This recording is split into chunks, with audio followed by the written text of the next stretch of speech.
Ambassador Gina Kim took a deep breath as she walked into the huge crystal room. The place was massive, bigger than any building she had ever seen on Earth. Floating platforms hung in the air like magic, each one holding a different type of alien creature.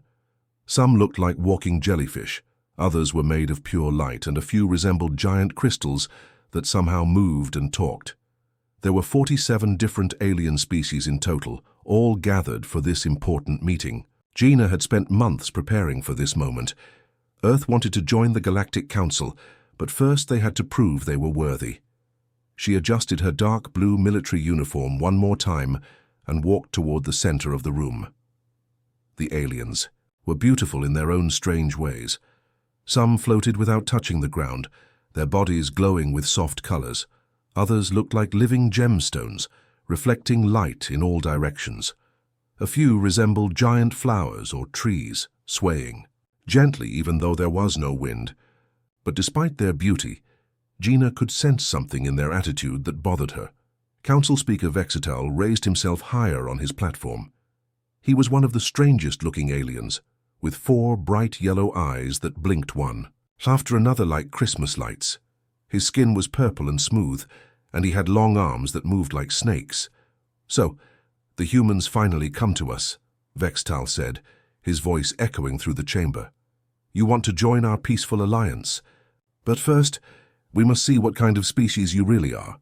Gina felt a chill run down her spine. The way he said "what kind of species" didn't sound friendly at all. She had expected this meeting to be formal, but there was something else in the air. The aliens were looking at her and her team like they were examining insects under a microscope. Admiral Tay Park stepped up beside Gina. He was a tall man with graying hair and sharp eyes that had seen many battles. In his hands he carried a small device that contained thousands of years of human military history. "We brought everything you asked for," he said calmly. "Our complete military records, as requested by your council." The aliens started making sounds that might have been laughter, though it was hard to tell. Some clicked their tongues, others made musical humming noises, and a few just glowed brighter. Gina realized they were laughing at them. Council Military Assessor Quinara floated forward.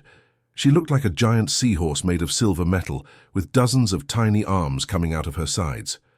"Oh, this should be entertaining," she said, waving one of her small hands. "Show us your primitive little weapons. We expect to see cavemen with clubs and pointed sticks. Maybe some basic metal tools if you're lucky." The other aliens nodded in agreement.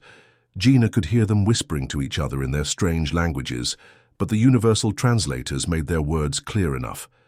They were making jokes about human stupidity and primitive behavior. "Look at them," whispered one alien that looked like a walking rainbow. "They still wear fabric coverings and walk on only 2 legs. How backward." "I heard they still live on the surface of their planet," added another that resembled a floating crystal. "They haven't even learned to live in pure energy form." Gina felt her face getting hot with anger, but she kept her expression calm. These aliens had no idea what they were about to see.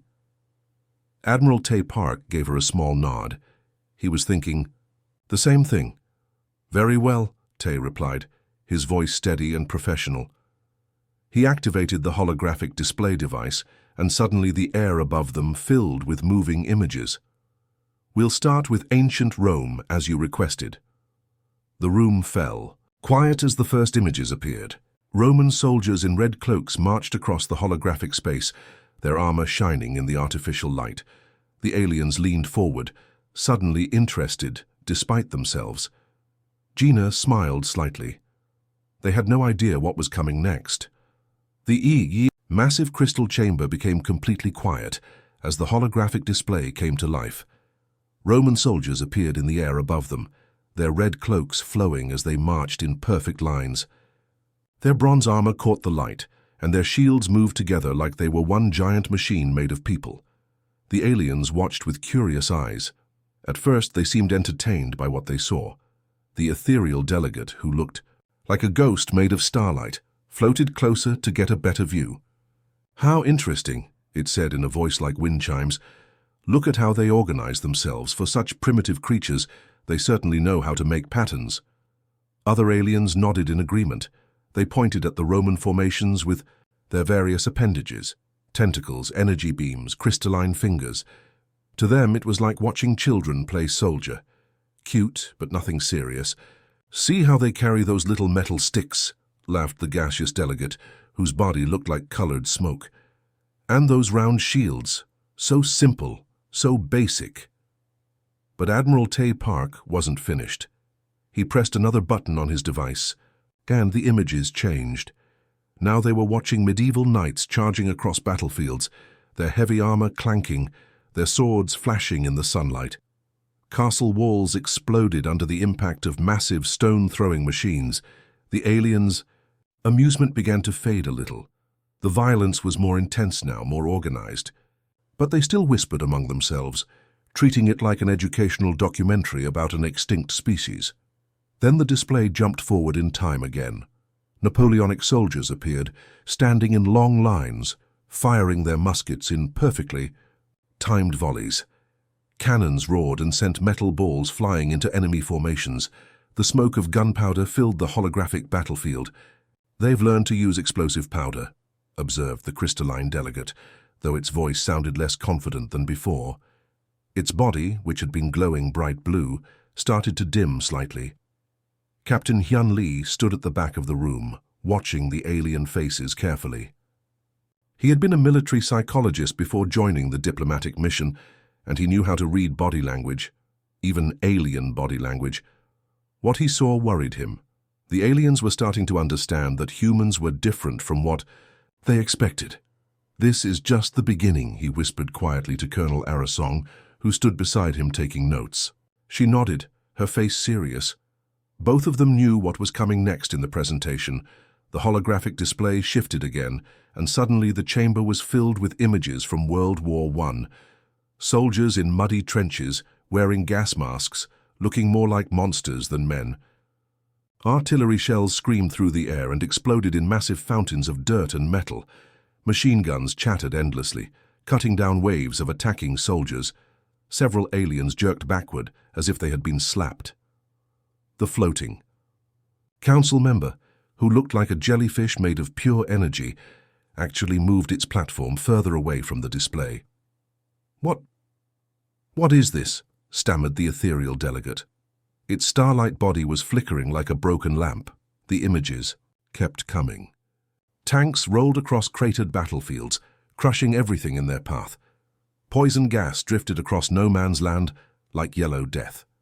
Soldiers used flamethrowers to burn their enemies out of concrete bunkers. The verdant species representative, who looked like a giant walking tree with flowers for a head, began to shake. Its leaves started turning brown and falling to the floor. They turned killing into a science," it whispered through its translator, its voice full of horror. "This isn't random violence. This is organized. This is planned." Admiral Tay Park watched the aliens' reactions without changing his expression, but inside he felt a strange mixture of pride and sadness. Pride because his species had survived all of this and become stronger. Sadness because they had needed to survive it in the first place. The display moved to the Battle of Verdun, showing months of continuous fighting over a few miles of destroyed land, bodies piled up like mountains, artillery barrages that lasted for days. Soldiers living and dying in holes in the ground like animals. The plant-like alien was now visibly wilting, its flowers closing up and its branches drooping toward the floor. "How many died?" it asked weakly. "Millions," replied Admiral Tay Park, simply. Then came the Somme offensive. Wave after wave of soldiers climbing out of trenches, walking into machine gun fire, dying by the thousands in a single day. The mechanical precision of it all, the cold calculation behind every attack. 3 of the smaller alien delegates quietly floated toward the exit doors. They didn't say anything. They just left, their forms moving quickly as if they were running, away from something terrible. The remaining aliens stared at the display in growing horror, finally beginning to understand what they were really looking at. Major Jun Choi stepped forward, his boots clicking on the crystal floor. He looked around the chamber and noticed something that made him pause. The aliens, who had started this meeting spread out across their floating platforms like they owned the galaxy, were now huddled together like scared children. The plant-like creatures had moved their platforms closer to the energy beings.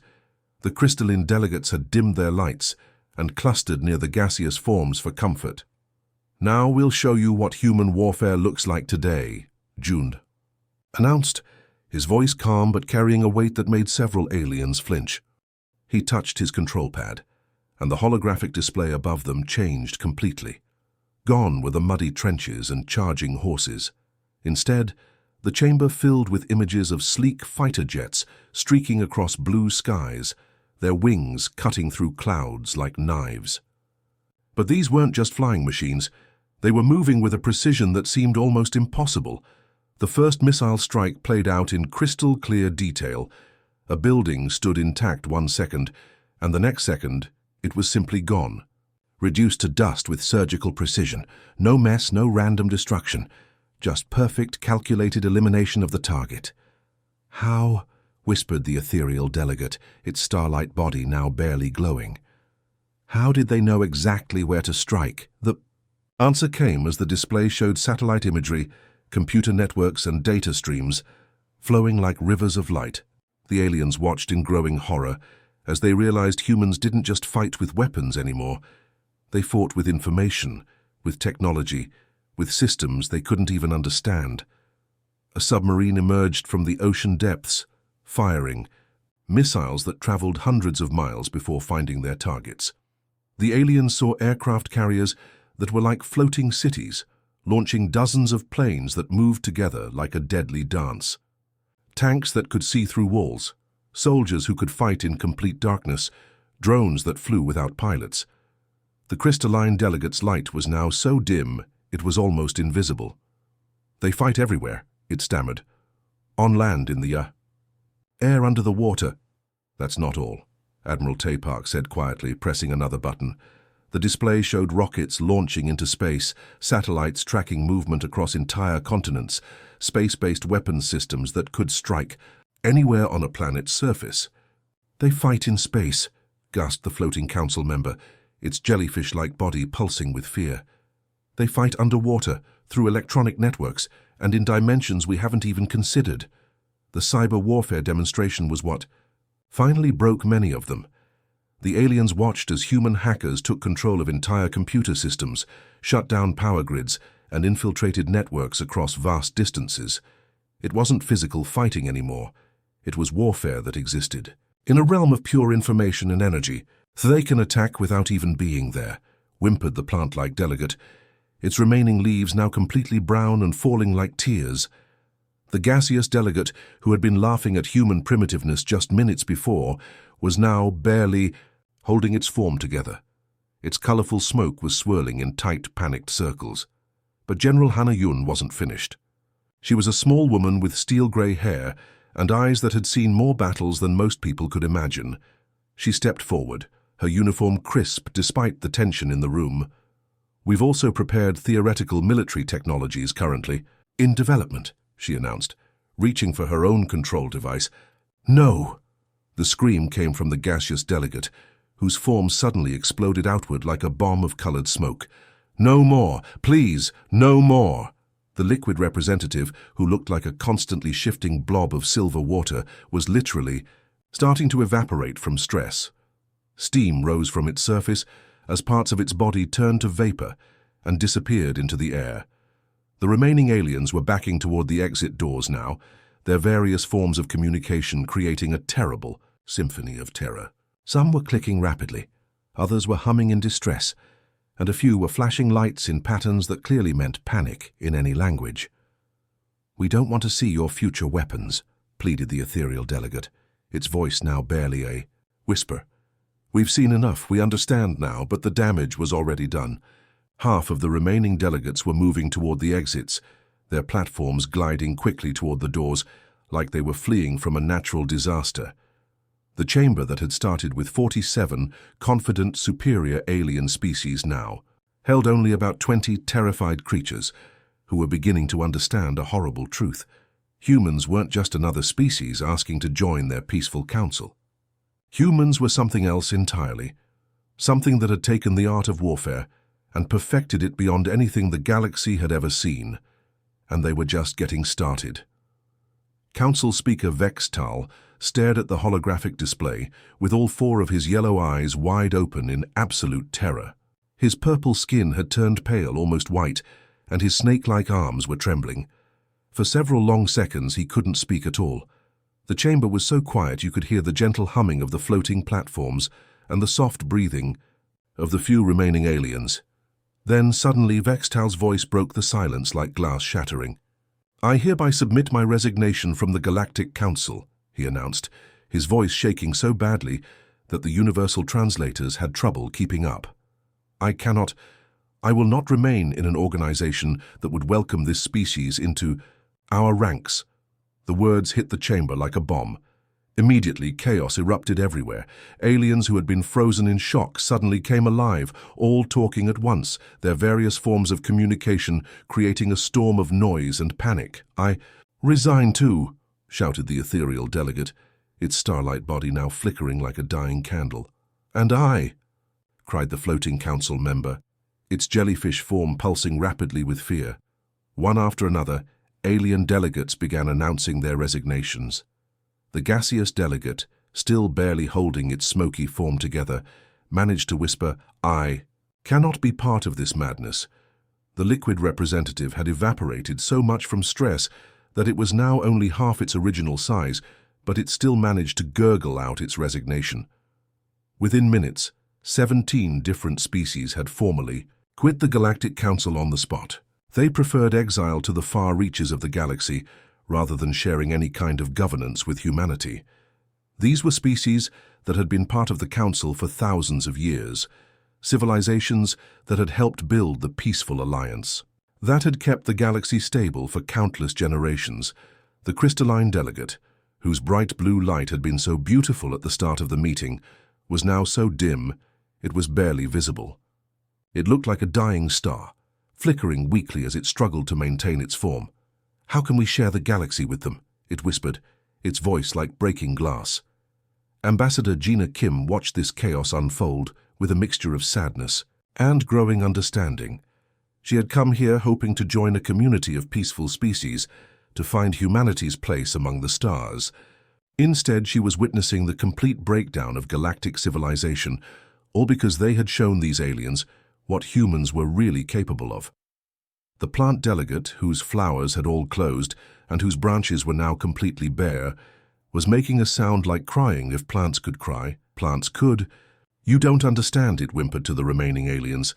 "They don't just fight, they don't just kill, they perfect it. They industrialize it. They turn warfare into an art form." Its words sent another wave of panic through the chamber. 3 more species immediately announced their resignations and began moving toward the exits as fast as their various forms of locomotion could carry them. Dr. Sue Lim, Earth's chief psychologist, stood quietly in the corner taking notes on her tablet. She was a small woman with kind eyes and graying hair, someone who had spent her entire career studying how different minds react to stress and trauma. But even she had never seen anything like this. An entire galactic civilization was having a collective nervous breakdown right in front of her eyes. She watched as the remaining aliens split into 2 distinct groups. About half of them were completely paralyzed by fear, unable to move or speak, just staring at the holographic display that was now showing peaceful Earth landscapes to try to calm everyone down. These aliens were in shock, their minds unable to process what they had just witnessed. The other group was smaller but more interesting. These aliens were still terrified, but they were also thinking. Dr. Sue could see it in their body language, in the way they kept looking back and forth between the humans and the exit doors, calculating, weighing options. The Ancient One's representative was the first to speak for this second group. It was an incredibly old being that looked like living stone, covered in symbols and markings from millions of years of existence. When it spoke, its voice was like rocks grinding together, slow and heavy with the weight of ages. "Perhaps it," said with obvious effort and visible fear, "perhaps humanity could serve as our protectors." The suggestion hit the chamber like another explosion. Several of the paralyzed aliens immediately snapped out of their shock and began screaming. 2 more species announced their resignations on the spot, but a few others, the ones who had been calculating, slowly nodded their agreement. "Think about it," continued the Ancient One's representative, its stone body creaking as it moved. If they can do this to their enemies, imagine what they could do for their allies. We've spent 10,000 years building a peaceful galaxy. But what happens when someone threatens that peace? What happens when we meet something hostile that doesn't want to talk? The chamber fell silent again as the remaining aliens considered this terrifying possibility. They had built their entire civilization on the assumption that everyone in the galaxy was basically peaceful, that conflicts could always be resolved through discussion and compromise. But now they had seen what happened when a species didn't follow those rules. They had seen what evolution could create when survival required not just intelligence, but the ability to fight and win against impossible odds. The humans stood quietly in the center of it all, waiting to see what would happen next. Ambassador. Gina Kim stood in the center of the massive crystal chamber, watching as the last group of terrified aliens rushed toward the glowing transport gates. Their various forms, energy beings, crystalline creatures, gaseous entities, all moved with the same desperate urgency of people fleeing a burning building. The transport gates flashed bright blue as each group of refugees disappeared, carrying them to distant parts of the galaxy where they hoped never to encounter humans again. The silence that followed was almost deafening. Where 47 different alien species had gathered just hours ago with confidence and superiority, now only 12 remained. The chamber felt enormous and empty, like a concert hall after the audience had gone home. Gina looked around at the survivors. They were huddled, together on their floating platforms, seeking comfort in each other's presence. The Ancient One's representative, looking like a walking mountain of carved stone, had moved its platform closer to the ethereal delegate, whose starlight body was still flickering weakly. The few remaining plant-like beings had intertwined their branches with the energy creatures, creating a strange but touching display of mutual support. The fear in the air was so thick you could almost taste it. These were civilizations that had existed for millions of years, species that had mastered technologies beyond human imagination, beings that had created art and music and literature across countless worlds. And they were all terrified of the small group of humans standing calmly in their midst. "We didn't mean to cause such distress," Gina said gently, her voice echoing in the vast space. She had trained as a diplomat for years, learning how to navigate complex political situations, but nothing had prepared her for this. "We simply answered your request for military documentation. You asked to see our capabilities, and we showed you honestly what we are." The remaining aliens shifted nervously on their platforms. Some were still shaking, others had dimmed their lights or closed their petals in what appeared to be protective gestures. It was clear that they were struggling with two conflicting emotions: absolute terror of humanity and the growing realization that they might need exactly what they feared most. The Ancient One's representative was the first to find its voice. When it spoke, the words came slowly like stones grinding together, each one carefully chosen and heavy with meaning. "Humans," it began, pausing as if the word itself was difficult to say. Would you consider becoming our military protectors?" The question hung in the air like a challenge. Admiral Tay Park, who had remained silent throughout most of the chaos, exchanged glances with his team. Colonel Arasong raised an eyebrow. Captain Hyun Lee nodded slightly. Dr. Su Lim looked up from her notes with interest. They were all thinking the same thing. This was not how they had expected this meeting to go. "We offer full council membership," the Ancient One's representative continued, its voice gaining strength as it spoke. "Complete voting rights, access to all our technologies, shared knowledge of every discovery we've made in the last 100,000 years, and significant compensation for your services." Other aliens began to nod in agreement, though their movements were still shaky with fear. The ethereal delegate managed to speak, its voice like wind chimes in a storm. "We have resources beyond imagination, entire star systems rich with minerals, energy sources that could power your civilization for millions of years, scientific knowledge that could advance human development by centuries.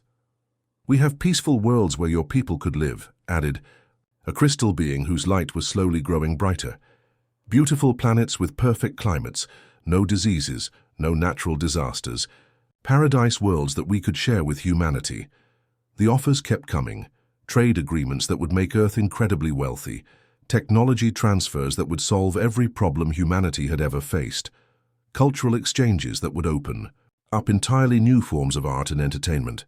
The aliens were essentially offering to give humanity everything they had ever dreamed of.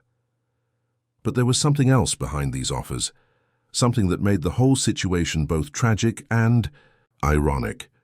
These same aliens who had looked down on humans as primitive creatures just hours ago were now begging for protection. The galaxy's most advanced civilizations were literally asking the backwards species from Earth to become their guardians. Admiral Tay Park looked at his colleagues one more time. They had come here hoping to join the galactic community as equals. Instead, they were being offered the chance to become its leaders and protectors. The responsibility was enormous, but so was the opportunity.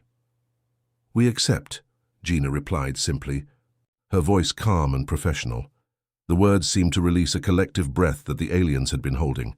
Several of them sagged with relief on their platforms. The crystal beings grew brighter.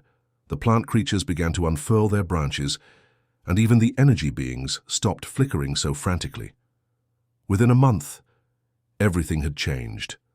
Humanity established the Galactic Defense Force, with Earth, ships patrolling trade routes, and human soldiers training on distant worlds. The species that had fled during the Great Resignation either adapted to the new reality or retreated to the galaxy's outer edges, forever changed by what they had witnessed. The peaceful galaxy had finally learned why humans had dominated their violent homeworld so completely. They hadn't just survived the crucible of war, they had mastered it, perfected it, and turned it into something that could protect those who couldn't protect themselves. And in a strange way, perhaps that had always been humanity's true purpose among the stars.